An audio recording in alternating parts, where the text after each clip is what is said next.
Hello, everyone. You may be surprised today that I am not teaching what I promised, the book of Revelation. Through a Bible study group to which I belong, the Holy Spirit has, I believe, led me to take these Christian videos in a very different direction. I want to serve God by growing the faith and opening the eyes of Christians everywhere in regards to the Bible. I hope sometime to come back to Revelation, but for now, I'm answering the call of the Holy Spirit.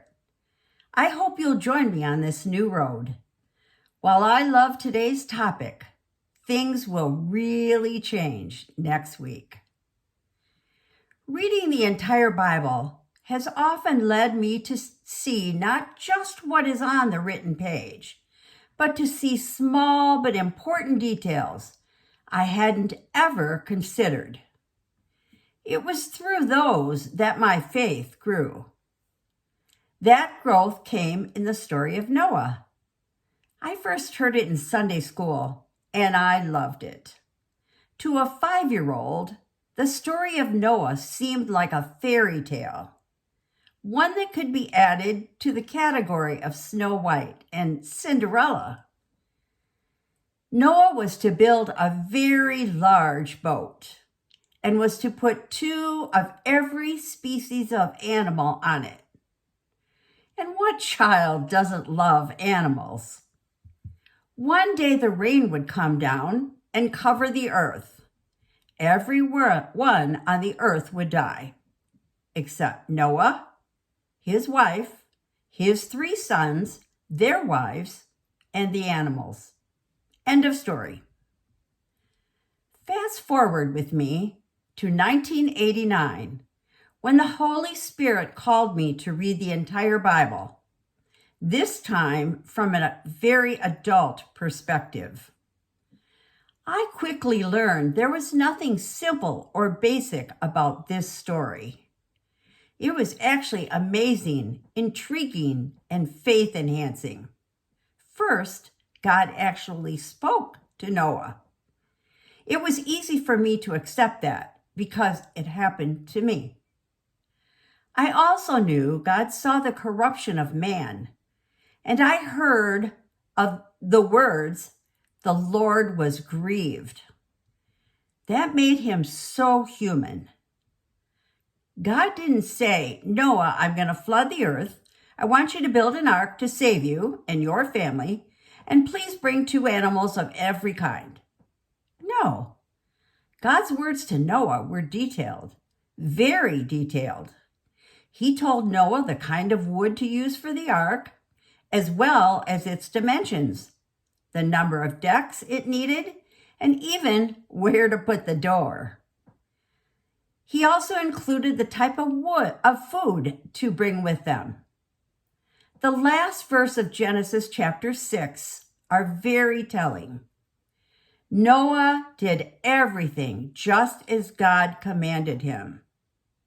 Noah obeyed God. God gave Noah 120 years to build the ark, and he was 480 years old when he started to build it. Just imagine the ridicule he faced for the next 120 years. People probably were curious at first and asked questions. But after 20 years or so, I'm sure they simply laughed at Noah. After 100 years, their comments were probably cruel. But Noah kept going. I'm sure he tried to witness to them despite the ridicule. Most of all, he knew God had spoken to him, and he knew the outcome. He and his family would be saved. The story continued, but for me, it stopped. The ark was finished, and it was time to board. I was fascinated by Genesis chapter 7, verse 8. Pairs of animals came to Noah and entered the ark. God saw to it that the job of gathering the animals wasn't difficult at all. They simply came to Noah, Next came the moment in which God spoke to me. The doors were about to close. Noah, his wife and sons would enter the ark, with perhaps some concern for people they were leaving behind to die. But as often as you have heard this story, did you ever consider Noah's daughters-in-law? They, I believe, are the real heroes of the story.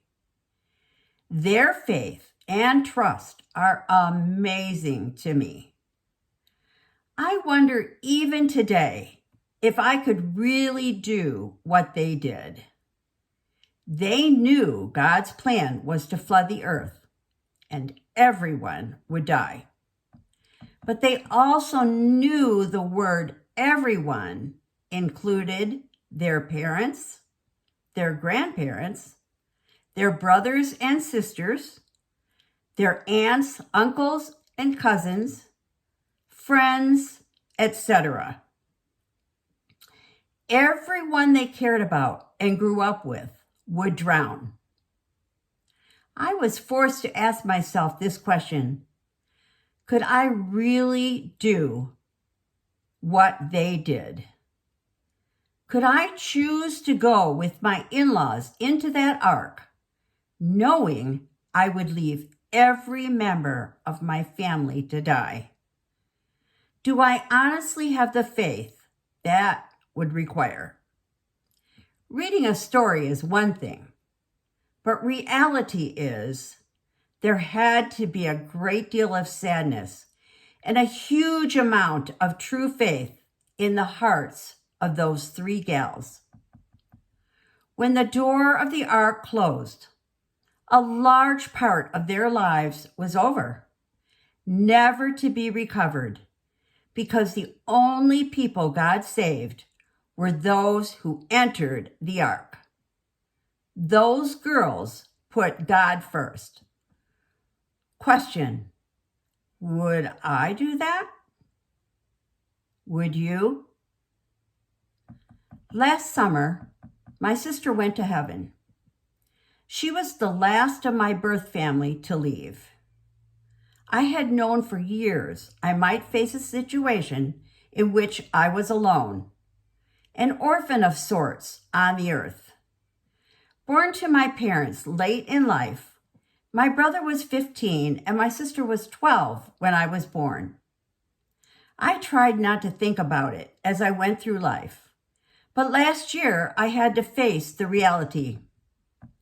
Letting go of 70 plus years of a life you had always known was very difficult. I hang on to the fact that God has a plan for me to continue to do what he expects of me until he calls me to join my birth family in heaven. But I also can put my feet into the shoes of Noah's daughters-in-law. One day I'll see my family again because of their faith. But Noah's daughters-in-law would not see theirs, or their families would have been on that ark. When the door of the ark closed, it was a permanent closure to their families. Wow, now that's faith. What about your family? One day you'll be called away. Will you be assured your family and you will meet again? Or are you or they on the unsaved list? Don't drown in the flood of unbelief or allow others to do that. Hold fast to the faith of Noah's daughters-in-law and go where God leads, wherever that may lead, and whatever the cost, and bring those you love with you. Thanks for listening. I hope you now have seen the story of Noah from a brand new perspective. This week, I'd like to ask you to bathe yourselves in prayer as I begin a series I believe the Holy Spirit has asked me to share with you. It will not be an easy road for me or for you. I will be asking you to take a very introspective look at your Christian life. I pray you'll be led by the Spirit to tune in with open eyes over the next few weeks. Get ready. We're going on an amazing journey together beginning next week. God bless.